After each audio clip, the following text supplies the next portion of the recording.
Maybe you heard the story about the preacher down in Texas, southern part of the country. He was an evangelist back in the horse and buggy days. And he was very good at being an evangelist, and a lot of people used to come and hear him preach. And one day he put up his tent in one of these Texas towns and expected a big crowd as usual, come hear him preach. And he got there, first night of the tent revival, walked in. 7:30, time to start. And to his surprise, the tent was empty. He thought, well, something must be drastically wrong. So he waited till 7:45, nobody showed up. 8 o'clock, zip. Finally, 8:15, one lone cowboy wandered up on his horse, tied his horse up outside, came in, sat down on the front bench, right, waiting for something to happen. The preacher thought, well, at least I better go down and talk to the cowboy. So he walks down, talks to the cowboy, and he says, "Cowboy, I'm the preacher." And he said, "I don't know what to tell you. Something's gone wrong." He said, "This tent was supposed to be full of people." He said, "I'm embarrassed." He said, "You're the only one that showed up." And he said, "I really don't know what to do." And the cowboy said, "Well, I'm not a preacher, so I really can't tell you what to do." You know, he said, "I'm just a cowboy." But he said, "I know this, if I went out to feed my cattle and only one showed up, I'd at least feed it." The preacher thought, hey, the cowboy is right. If you've got a good idea to share, you should share it, if there's 1 or 1,000. So he got kind of inspired by this conversation, and he jumped up on the platform and started to preach, as if the tent was full of people, just exploded. And he went for an hour and 15 minutes, just kept rolling. Finally, he quit. And when he finished, he came down off the platform, talked to the cowboy again. Says, "Well, cowboy, what did you think of my sermon?" And the cowboy said, "Well, I'm not a preacher, so I really can't tell." You know, he said, "I'm just a cowboy." But he said, "I know this, if I went out to feed my cattle and only one showed up, I'd feed it, but I wouldn't dump the whole load on it."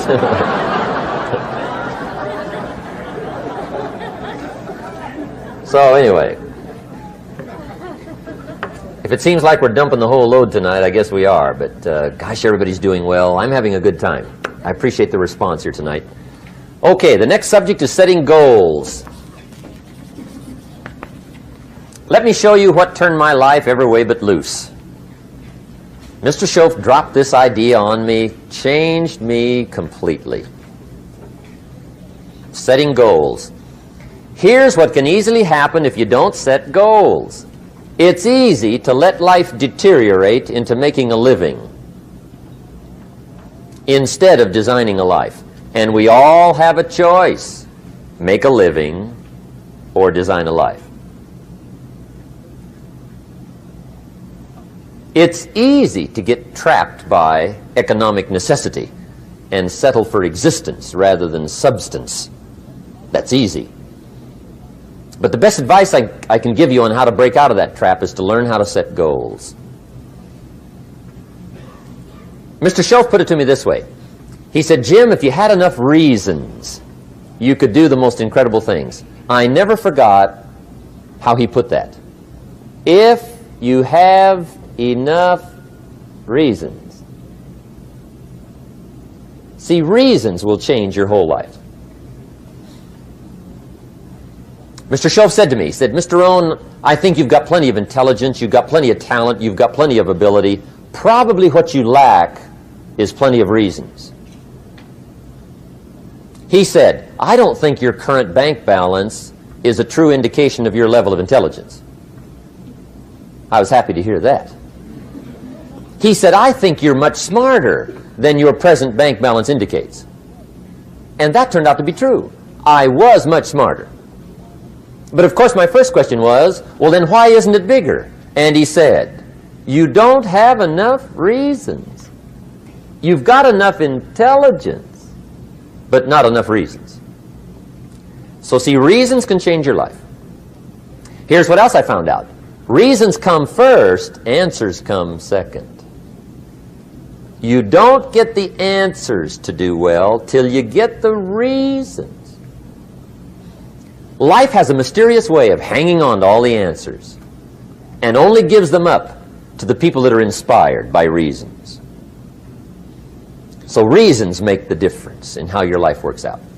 Now, what are some of the reasons for doing well? Let's go through a quick list called Reasons for Doing Well. First is personal reasons. Some people do well for recognition. Some people do well for respect. Some people do well for the way it makes them feel. They love the feeling of being a winner. Those are good reasons. I have some millionaire friends that keep working 10, 12 hours a day, making more millions. And it's not because they need the money. It's because they need the joy and the satisfaction and the pleasure that comes from being a constant winner. And see, it's not just the money anyway. It's the journey, not the money. Once in a while somebody says to me, boy, if I had $1 million, I'd never work another day in my life. That's probably why the good Lord sees to it they don't get their million, right?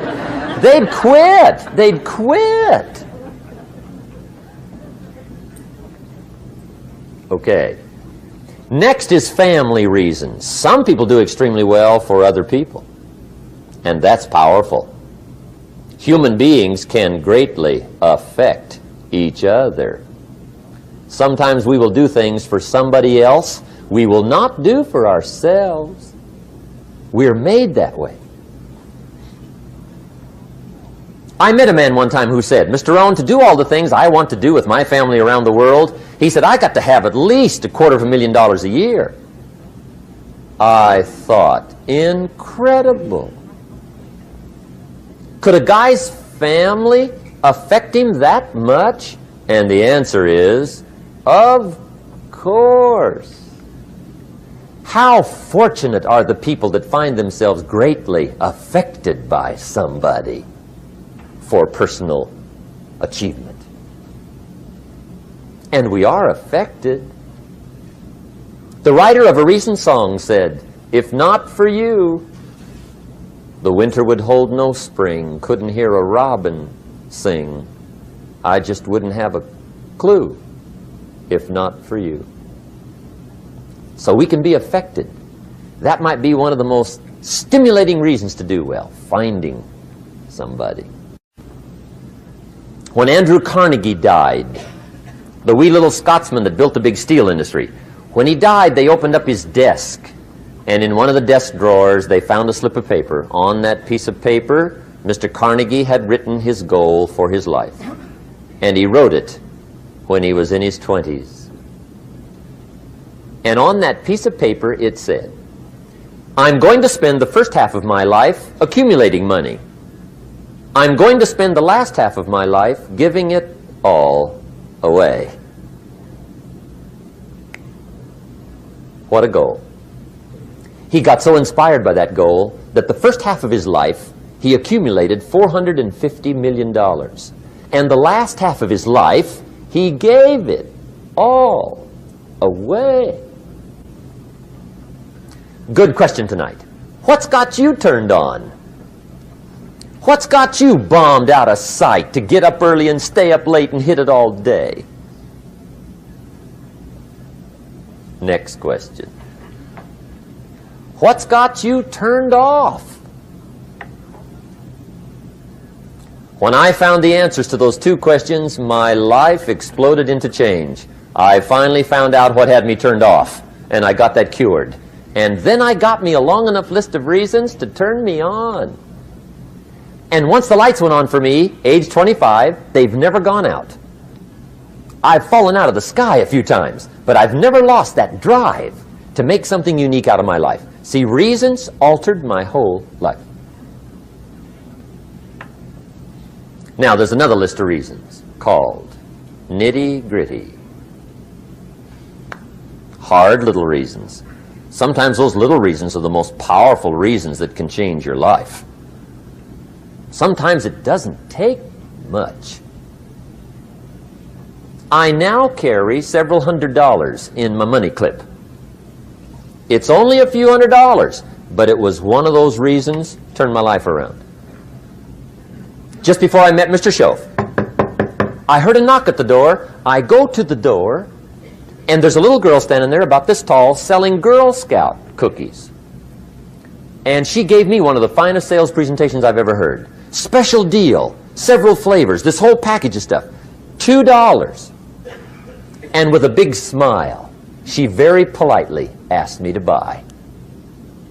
And I wanted to. Big problem. I'm broke. I don't have $2. And to this day, I can remember the pain and the embarrassment. I'm a father. I'm a husband. I've been to college. I'm working. I'm 25. I don't have $2. And I didn't want to tell her that for some reason. So I did what I thought was next best. I lied to her. I said, hey, look, I've already bought lots of Girl Scout cookies. I've still got plenty stacked in the house, which was not true. But it seemed to get me off the hook for the moment. She said, well, gosh, that's wonderful. Thank you very much. And she went away. When she left, I closed the door, and that was the day I said to myself, I don't want to live like this anymore. I've had it with lying, and I've had it with being broke. I'm never going to let this happen to me ever again. I promised that day I would work as hard as possible and would always carry plenty. It took me a little while, but now I do. It was one of those reasons. And I guess I carry plenty for two reasons. One is the way it makes me feel, but also in case I bump into another Girl Scout selling cookies. Right? I'm ready.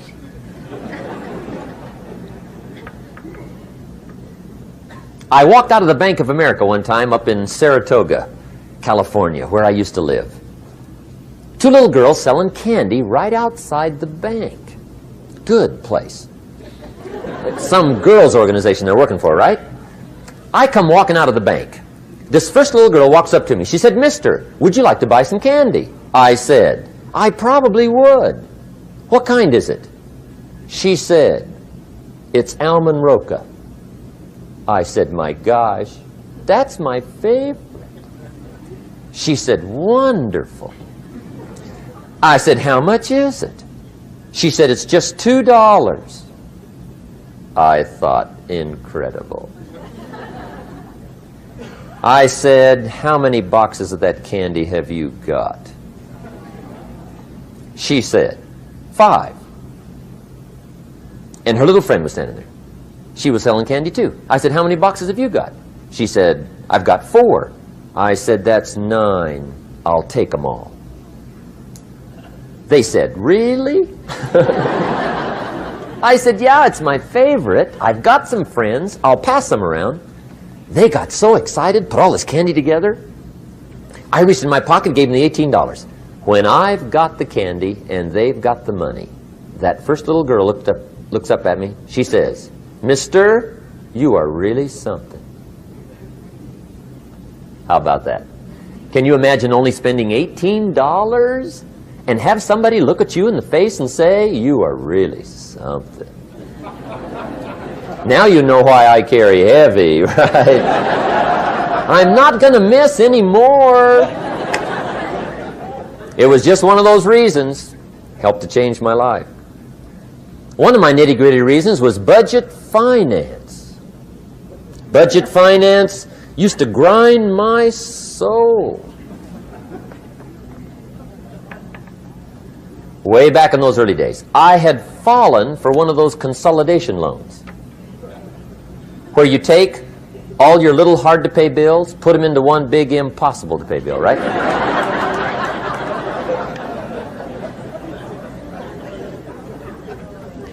I would get 4 or 5 payments behind. This one guy used to call me day and night. I don't think they're allowed to do that anymore. Harassed me. Threatened to run me in front of the judge. Threatened to ruin my credit. Threatened to embarrass my family. One day he said, we're going to come get your car, drag it rear end up down the street in front of your neighbors.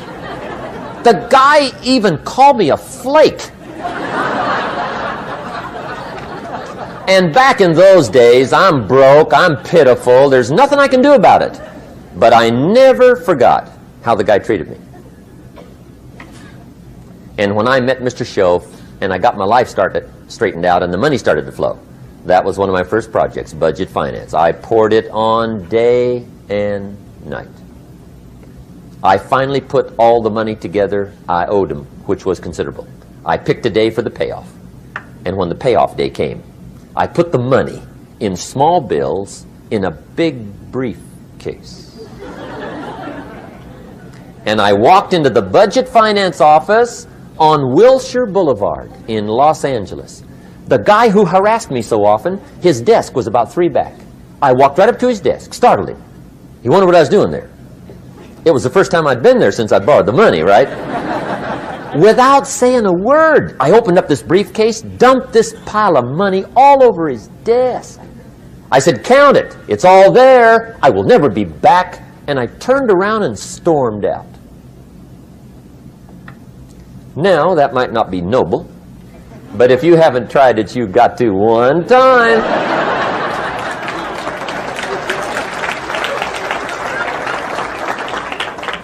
It can be the day that turns your life around. All you need is a reason that turns you on. One of my dear friends, Robert Depew, Bobby used to be a school teacher in Lindsay, olive capital of the world. Bobby taught school several years, got a little weary teaching school. One day decided he wanted to get into sales. So without telling anybody, he just up and quit his job teaching school and jumped into sales. When he did, his brother made fun of him, laughed at him, put him down, said Robert's lost his mind. Had a good job teaching school, now he thinks he's a salesman. He's going to go down the drain, lose everything. Just put him down something fierce. Bobby said, the way my brother acted when I got into sales, he said that made me so mad, I decided to get rich. And my question for you tonight is it possible to get that mad? Of course. Wealth is not a matter of intelligence. It's a matter of inspiration. Today, Robert happens to be one of my millionaire friends. Bobby's rich.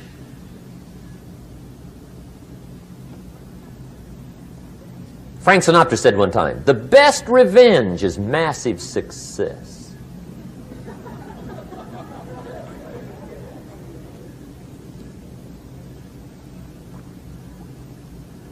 Hey, get you a long enough list of reasons so that after tonight you never lack for inspiration.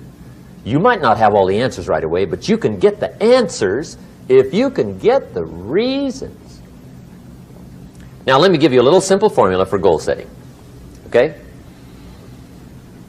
We take 2.5 hours on the weekend for the whole 10-year plan. We don't have time for that tonight, but let me get you started with a little simple formula Mr. Schoaf gave me, and maybe this will be helpful. First of all, I've divided goals into 2 parts.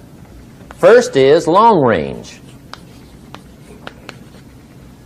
Long range goals. That's your dreams. Your dreams for the next 3, 5, 10, 20, 30, 40 years. Actually, the rest of your life. Your dreams. You've got to keep dreaming. Ronald Reagan, president, said to the joint session of Congress a few weeks ago, the Republic is a dream. And if we don't keep dreaming, we will lose the Republic. Your better future is a dream for yourself and for your family. Where do you want to go? What do you want to do? What do you want to be? What do you want to see? You've got to dream dreams. There's a Bible phrase that says, without dreams and visions, people perish. You've got to have something to go for that inspires the heart and the soul. Dreams. From the children of Sanchez, it says, take the crumbs from starving soldiers, they won't die. Take the bread from hungry children, they won't cry. But without dreams, we all will die. You've got to dream. Don't lose your dreams. For yourself, for your future, for your family. The dreams of love and enterprise and travel and doing things. Becoming something unique on your journey here. Don't lose your dreams. Do some dreaming. That's long-range goals. You've got to have those. So that's number one. Here's the second part of goals, short-range. Short-range goals. That's your goals for tomorrow, this week, this month, this year. The immediate future. We call these confidence builders. Because if you set up something short-range, go for it. Get it. Latch onto it. Work hard. Accomplish it. That starts building your strong feelings to go for your dreams. Now, I've divided goals into 3 categories. Here they are. Number 1 is economic. That's your goals for money, income, business, profits, production. Economics. Make sure you've got your economics well planned. Economics plays a major role in everybody's life. Economics is major, which means it ought to be meticulously well planned for tomorrow, this week, this month, this year, long range. What if you asked somebody tomorrow if you could see their meticulously well planned list of economic goals? What would they probably say? They say, "You some kind of a nut? You must be weird." Hey, I found out what success is. Success is doing what the failures won't do. Make sure you've got your economics well planned. It'll put you in the top 5%. One of the key little subjects we talk about on the weekend is the 7 fundamentals for wealth and happiness. And that's one of them, well-planned economics. It's a fundamental if you want to do well. Join the top 5%. Anybody in this room can join the top 5%, if you will. Okay. Now here's the second category of goals, things. Make a list of the things you want. And on my list of things, now I put everything. Little things as well as major things. Doesn't matter how small it is, it goes on my list. I used to just put major things, cars, homes. I don't do that anymore. I now load my list with everything. Everything. And the reason is, part of the fun of having a list is checking it off. That's it. Boy, at the end of the day, if you can go, got it, got it, got it, got it, got it, got it, whatever it is, right? You get into the habit. So load up your list, the things you want. Now, when you check off something major, celebrate. That's an important point to make. Celebrate your achievements. Live it up. Have a party when you reach something you've worked for a while. See, we all grow from 2 experiences. One is called the pain of losing. The other one is called the joy of winning.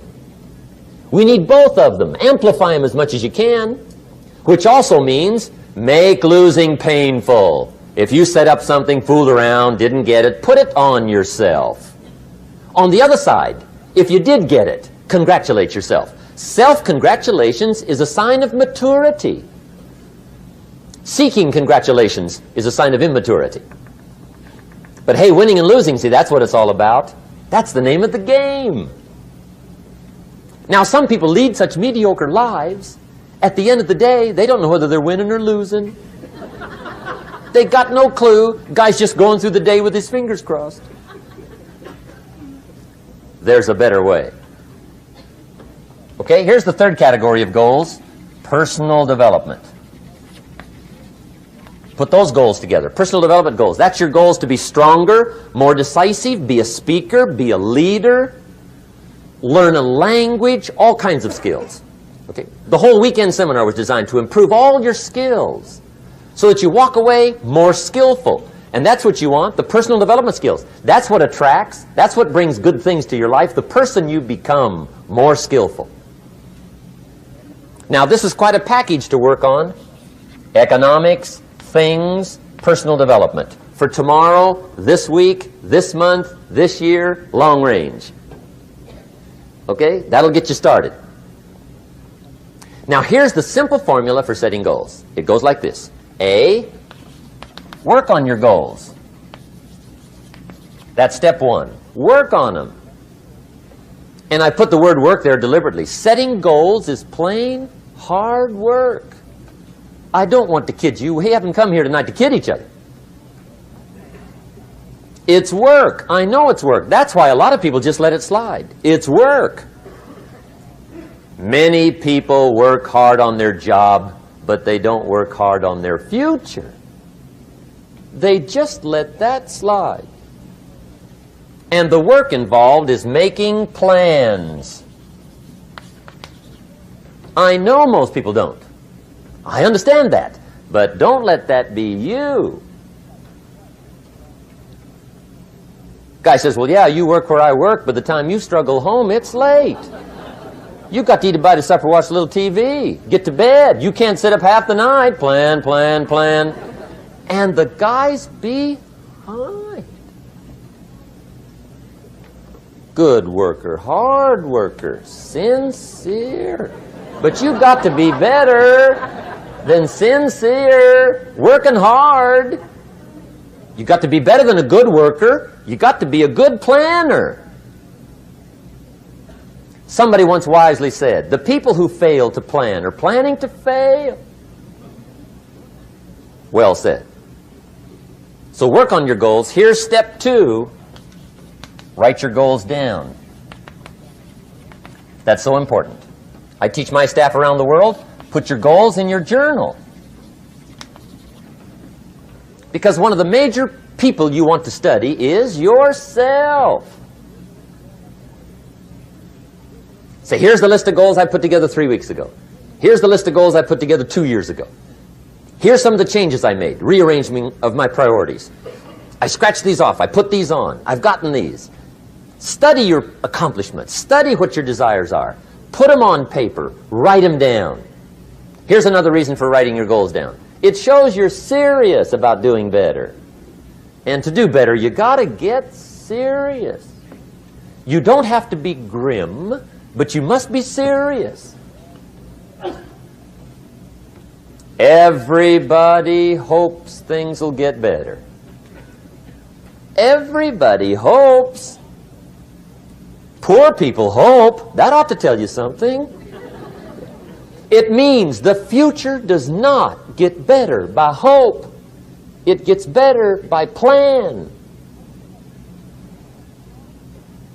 I used to have the affliction called passive hope. It's an affliction. It's bad. Probably what's even worse than that is happy hope. Now that is really bad. That's bad. Happy hope. The guy's 50 and he's broke and he's still smiling. See, that's not good. So get serious about your goals. Put them on paper. Write them down. There's all kinds. His goals, her goals, their goals. Business goals, financial independence goals, family goals. I mean, there's so many things to work on this that if you don't get busy and work on it, sure enough, the time will pass. And sure enough, 5 years from now, you'll wind up where you don't want to be, wearing what you don't want to wear, driving what you don't want to drive, being what you don't want to be. Now's the time to fix it. Now, here's the third step to your goals. Check the size of your goals and the kinds of goals. How big they are, what kind they are, affects you. And here's one of the important phrases of the evening. Your goals are affecting you, whatever they are. Your goals affect your handshake. Your goals affect your attitude, personality. Your goals affect the way you walk, the way you talk, the way you dress. All day long, we're being affected by our goals. Now, some people have goals, but they have such lousy goals. The effect is bad.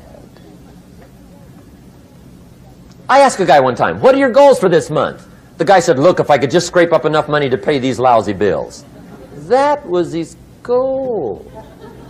I'm not saying it isn't a goal. It's a goal, but it's such a lousy goal, the effect is bad. You don't jump out of bed on Monday morning and say, oh boy, another chance to go out and scrape up the money to pay my lousy bills. See, you don't do that. Usually you say, oh, not another Monday.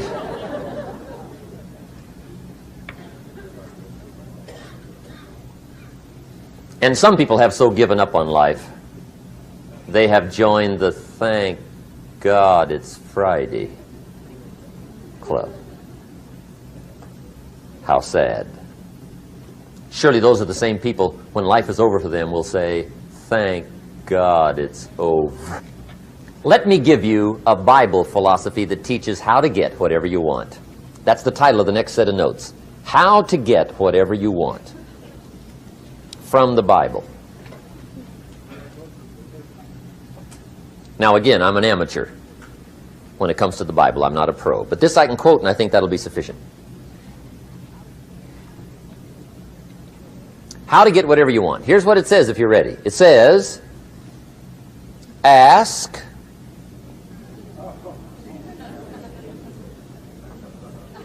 That's it. End of notes. Ask. If there's one art in life to learn extremely well, that's got to be one of them. The art of asking. What does ask mean? Ask means, what do you want? And the formula is staggering. It says ask and what? A guy ought to look into that.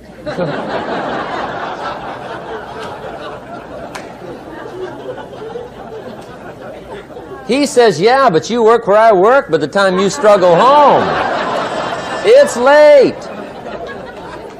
You got to eat a bite of supper, watch a little TV, get to bed. You can't sit up half the night. Ask, ask, ask.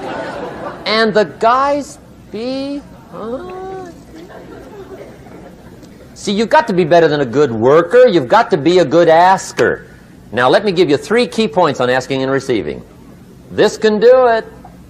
Number 1, asking is the beginning of receiving. Asking starts a unique process, mental and emotional. I don't even know how it works. All I know is it works. It's like pushing a button and all this machinery starts working. I don't know how. It just works. There's a lot of things you don't need to know how. Just work them. Some people are always studying the roots. Others are picking the fruit. I mean, it depends on what end of it you want in on. Asking is the beginning of receiving, so start the process. Here's number 2. Receiving is not the problem. Receiving is automatic. Now, if that's true, receiving is not the problem, what's the problem?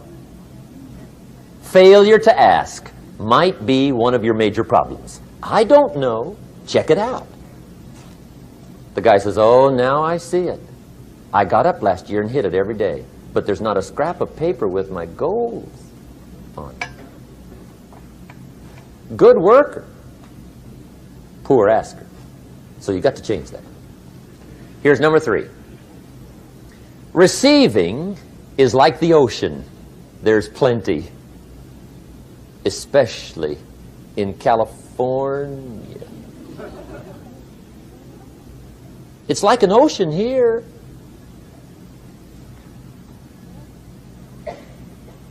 Success is not in short supply. It isn't rationed, and you stepped up to the window and it was all gone. No, no, no. It's like an ocean here. Now, if that's true, what's the problem? Well, some people go to the ocean with a teaspoon. Have you got the picture? See, what you want to do in view of the size of the ocean is trade your teaspoon for at least a bucket, and you'll look better down at the ocean. Kids won't make fun of you, right? Okay. Now, there's 2 ways to ask, and we'll wrap up goal setting. 2 ways. Here's number 1. Ask with intelligence. It didn't say ask intelligently, but I'm sure it meant that. Don't mumble. You don't get anything by mumbling. Be clear. Be specific. Intelligent asking means how wide, how high, how soon, when, what size, what color, how much. Define what you want and describe what you want. That's powerful. In the weekend seminar we teach, goals become like a magnet. They pull you that direction. And the better you describe them, the more they pull. So ask intelligently. Here's number 2. Ask with faith. That's the childish part of the equation. Believe you can get what you want like a child. Not an adult. Adults are too skeptical. So the formula really reads, make plans like an adult and believe in them like a child. And the most incredible things will happen. Just try it for 90 days. Just try it. You can always go back to the old ways. Just try it. Just 90 days, 90 days. Now here's the last qualifying phrase on goal setting, as we promised to qualify everything. And it simply goes like this. Remember, you won't get everything you want. And we've already studied the reason for that. Simply, sometimes it hails on your crop and rains on your parade. It's that kind of planet. So you won't get everything you want, but if you will work this goal-setting formula, you can get plenty for wealth and happiness. Okay, that's goal setting. We use it around the world. We recommend it.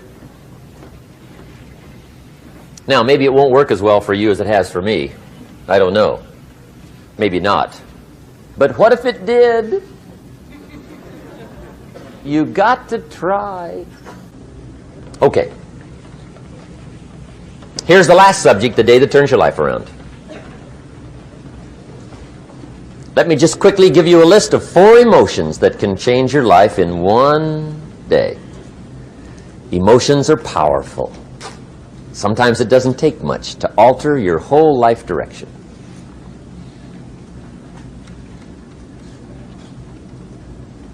Okay, here they are. Number 1, disgust. Powerful emotion. Disgust says, I have had it. See, that could be the day. The day you can say, I've had it.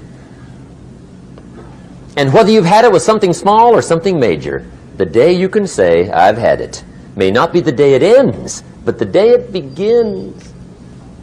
That's what I said when that little Girl Scout left my door when I'm 25. I give her the big lie, she leaves, I say, I don't want to live like this anymore. I've had it with lying and being broke. Powerful day.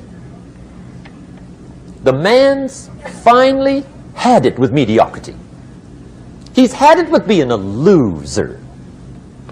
He's finally had it with those awful sick feelings inside, knowing his wife is at the grocery store looking at 2 cans of beans, one marked 37 cents, one marked 39 cents. And the guy sick inside knows his wife's going to buy the 37-cent can, and she doesn't even like the brand. Do you know why she's going to buy the 37-cent can? To save 2 cents. The guy sick inside finally says, I've had it. Being on my knees in the dust looking for pennies, we're not living like this anymore.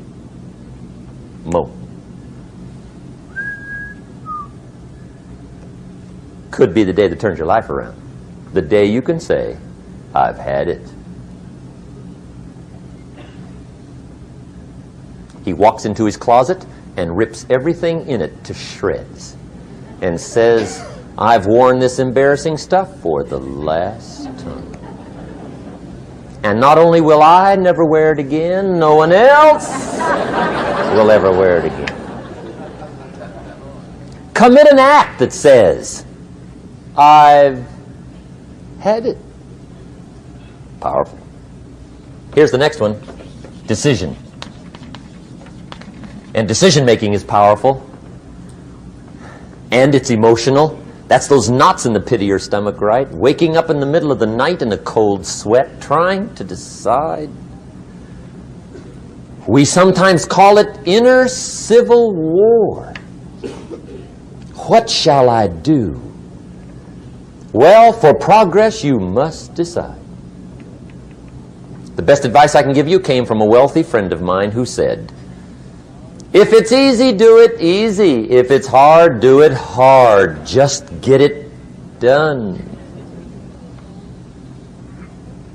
If you went home tonight and in the next few days cleaned up a whole list of decisions, that might furnish enough inspiration for the next 10 years.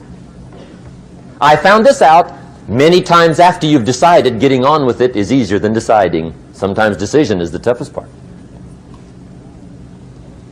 Here's the next emotion, desire, wanting to bad enough. And I don't know how to tell you to want to. That's something you've got to come up with. There's two things I know about desire. Number one, it comes from inside, not outside. You don't send off for it. Number two, I know desire can be triggered by something. Who knows what it might be? Sometimes desire waits and sleeps for something to happen. Maybe it's a book, maybe it's a song, maybe it's a sermon, maybe it's a lecture, a seminar, maybe it's the conversation of a friend, a happening, an event. Who knows? The best advice I can give you is what I give my staff. It goes like this: welcome every human experience. You never know which one is going to turn it all on. Even the bad experiences. Sometimes from the bitterest experience comes the greatest awakening. So let down the barriers, take down the walls. The same wall that keeps out disappointment keeps out happiness. Let life touch you. Don't let it kill you, but let it touch you. Here's the last one. This one's powerful. Resolve. Resolve says, I will. Two of the most powerful words in the language. I will. Benjamin Disraeli once said, nothing can resist a human will that will stake even its existence on the extent of its purpose. Shortly put, I'll do it or die. See, that's powerful. That could be the day that turns your life around. The world has a strange way of stepping aside when somebody says, I'll do it or die. The man says, I will climb the mountain. They've told me it's too high, it's too far, it's too rocky, it's too difficult, it's never been done before, but it's my mountain, I will climb it. Pretty soon you'll see me waving from the top. Or dead on the side, because I ain't coming back.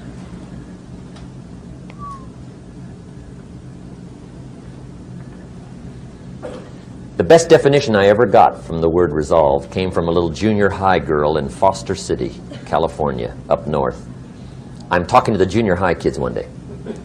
I love to ask kids definitions. They come up with beauties. I got to the word resolve and I asked, who can tell me what resolve means? And I got several hands, and they were all pretty good, but the last one was the best. Little girl, about 3 rows back, held up her hand. She said, Mr. Rohn, I think I know what resolve means.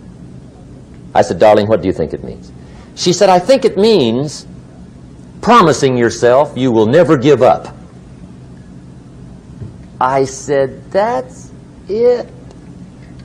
Webster, stand aside. That is the definition.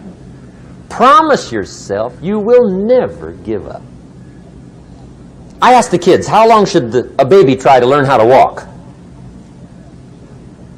How long? How long would you give your average baby before you shut him off? How long?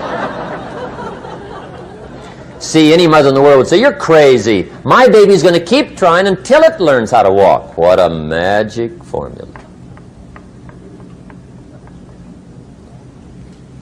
Now let me show you what triggers all emotions into activity that brings results. And results is the name of the game. Here it is. Action. Finally, you must do something about how you feel. Jesus, the master teacher, said, don't just be listeners, be doers. The world admires the doers. Whatever it takes to get you to try harder, read more, set your goals, and go for it. Here's the next attitude disease. Over-caution. Some people never will have much. They're too cautious. Now, you can also be too reckless, but you can also be too cautious. This is called the timid approach to life. And my caution was always the risk. Risk used to drive me right up the wall.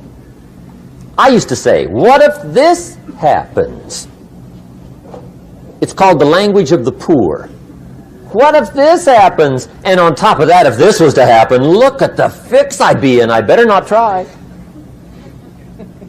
I could always ace myself out.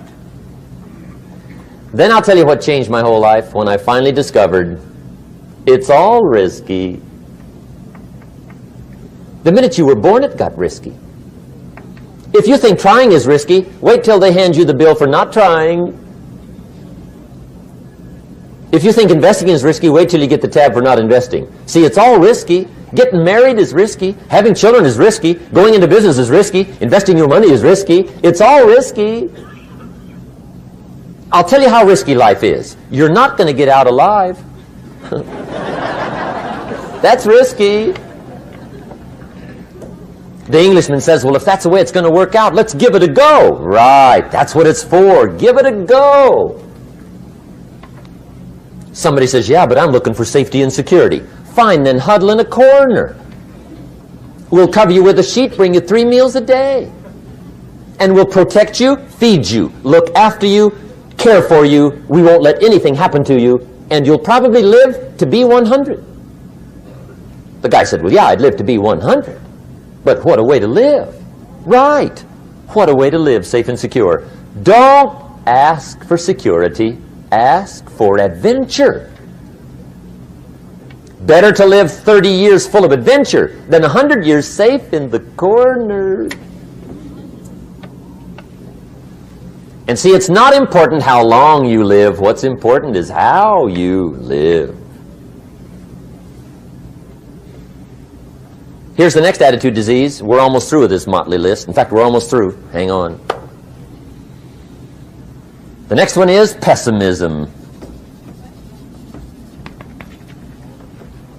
Pessimism, the deadly disease of always looking on the bad side, the problem side, the difficult side, checking all the reasons why it can't be done.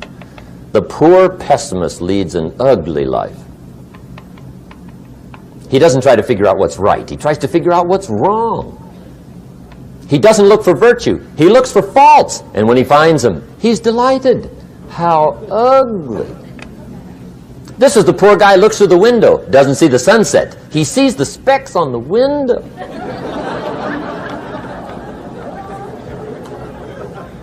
And this is the poor guy, right, who rushes up, takes such leave of his senses. This guy rushes up and he says, I've got 5 good reasons why it won't work. He's so dumb he doesn't know all he needs 1. He's got 5.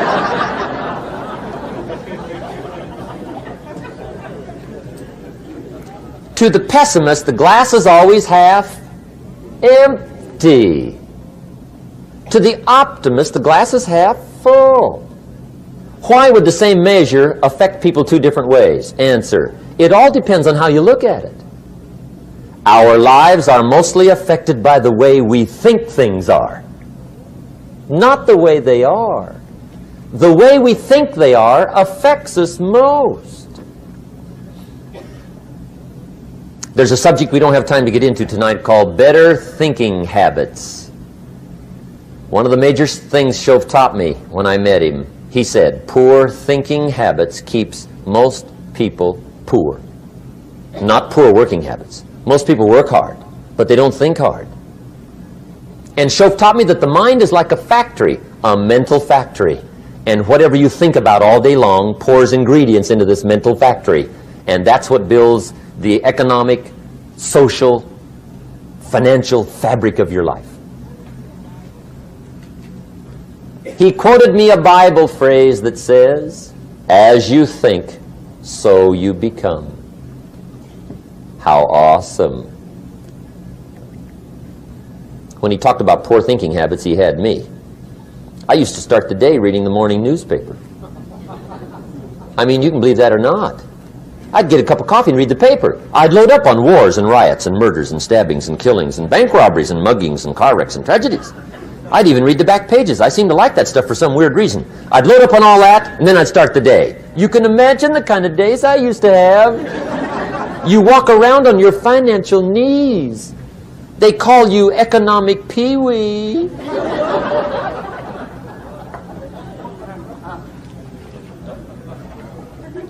The guy says, I want to be a great leader. Wonderful. The first thing we do is follow him to his house. When we get there, we walk in and check his library, number one. Somebody says, well, why check his library?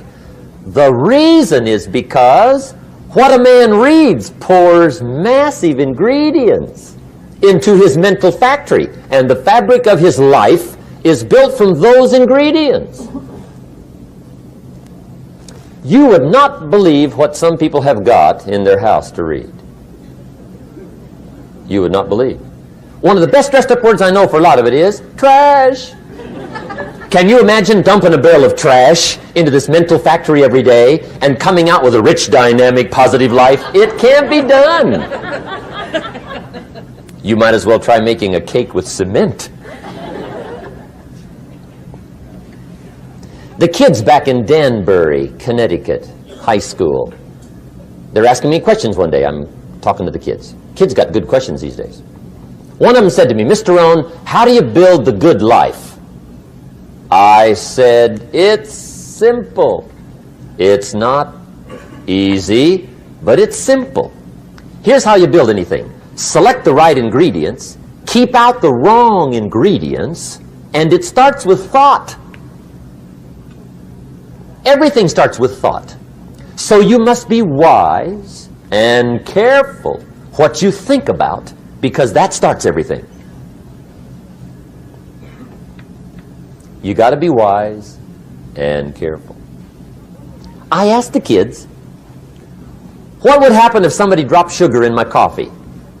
They said, well, you'd be okay. I said, what if somebody dropped strychnine in my coffee? They said, well, you'd be dead. I said, correct. Lesson 1. Life is both sugar and strychnine. You gotta be careful. I said, what if my worst enemy drops in the sugar? They said, will you be okay? I said, what if my best friend, even by accident, drops in the strychnine? They said, well, you'd be dead. I said, correct. Lesson 2. Watch your coffee.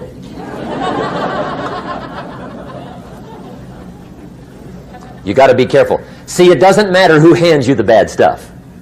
It doesn't matter where you get the bad stuff. It'll still do its damage on your bank account, wherever you get it. Mr. Schoaf gave me one of the greatest phrases when I first met him, when he said, Jim, every day stand guard at the door of your mind. How important. Stand guard at the door of your mind. And you decide what goes into your mental factory. Don't let anybody just dump anything they want to in your mental factory, because you've got to live with the results. Okay, here's the last disease, and we're through with this list. In fact, we're almost through. Hang on. The last subject is very brief. The last disease, but this one is deadly. Engage in this one, indulge in it even slightly, and you might as well forget the future, because it's going to forget you. Complaining, crying, whining, griping. A Bible word called murmuring. See, that'll ace your future. Spend 5 minutes complaining, and you have wasted 5. And you may have begun what's known as economic cancer of the bone. Surely they will soon haul you off into a financial desert and there let you choke on the dust of your own regret. I hope I said that well. so you won't forget. It's a deadly disease. If you don't think it's bad, ask the children of Israel of Old Testament fame. Typical of us all, their story just happened to get in the book. Story says, children of Israel were slaves. God performed a series of dazzling miracles and got them out. And now they're heading for the promised land. Remember the story? Heading for the promised land. Tragedy of the story, they never got there. Reason. From day one, they started to complain. They griped about the water. They griped about the weather. They whined and cried and griped about the food. They griped about the leadership. They whined and cried because it was too far, too cold, too hot, too difficult, too miserable. I mean, they whined and cried for years. Finally, God said, I've had it, trip canceled. Or something like that.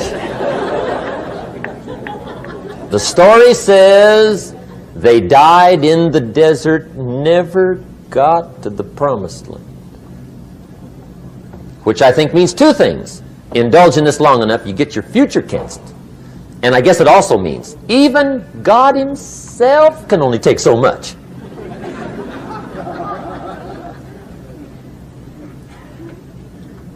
Okay. Just be on the lookout of the things that can destroy all the good you start. The war is on. And this evening, tomorrow, mentally, personally, socially, economically, you got to make sure you're winning the war. And this is part of it.